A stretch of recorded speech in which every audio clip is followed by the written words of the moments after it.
Hi guys, today I want to talk about Lab 5, which is the Rock Candy Lab.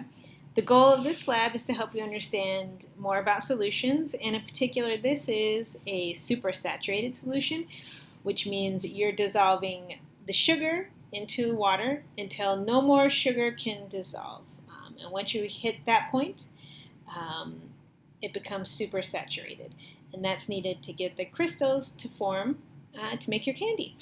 So I performed this lab myself, and I want to go over the procedures and some key important pieces that you guys need to make sure that you understand when you complete this project.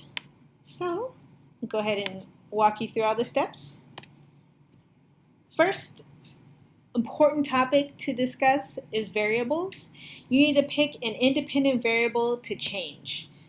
You must have 3 containers that you're trying to grow your rock candy in, and this is designed to help you test an independent variable. Some examples of independent variables are the type of sugar you use, the amount of sugar you use, the time you spend heating the solution, the temperature that the solution is stored at, or the type of collector, which it could be a string, a little stick that hangs down the middle, or you could have other types of collectors. But when you change one of the variables, you want to see how that affects how much rock candy forms, okay? So when we change one variable, only one variable at a time, we're performing a controlled experiment. So this means we need to have control variables. So you change your independent variable, but everything else in the experiment needs to stay the same. Okay, so if you chose, for example, how long you heat the solution before you put it into the container, then you should keep the same type of sugar you use to be exactly the same. The environment that you store the container should be the same. The amount of sugar you use for each container should be the same. Okay, so the only thing that changes between your 3 jars or your 3 containers, whatever you use, is that independent variable.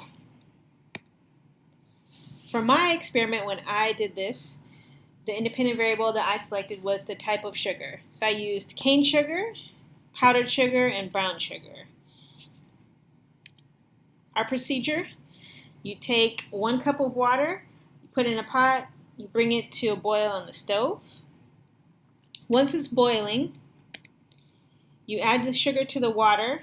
Depending on your variable, the amount of sugar you may add may vary. Since I chose my independent variable to be the types of sugar, then I added the same amount of each type of sugar to the water. So that would be between 3 to 5 cups.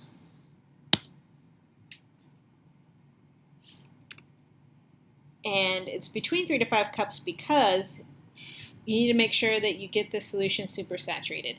So keep adding sugar until no more will dissolve. All right, and then once you hit that point, that is your supersaturated point. Reduce stove heat to medium. Keep stirring the solution until it has dissolved. Turn off the stove and let your solution completely cool down. Once it's cool, you pour it into your container to where it reaches almost the top of the container. So you can see mine is right to the brim of the jar, or it's below the brim, but it's close to the top. Be sure the crystal collector is in the middle of the container and not touching the bottom. So you can see mine suspended in the middle, and it's about 1/2 inch from the bottom.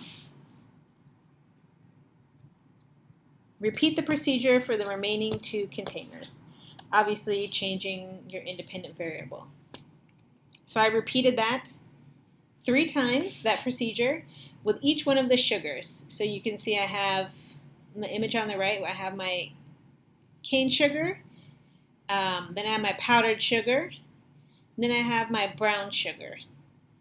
And label each one of your containers so that if you used cane sugar for all 3, but you just varied the amount, you would say cane sugar 3.5 cups, cane sugar 4 cups, cane sugar 5 cups. Okay, that way you know when you're making your observations which jar you're making your observation in reference to.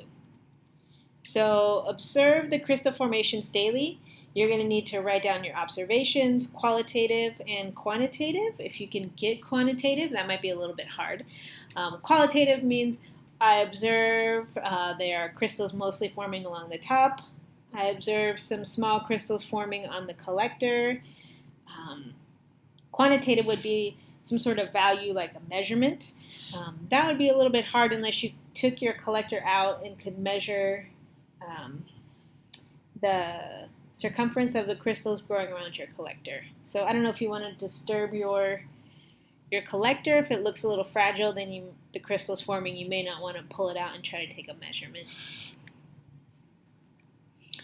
And that is all for the procedure and the expectations for changing the variables in your lab.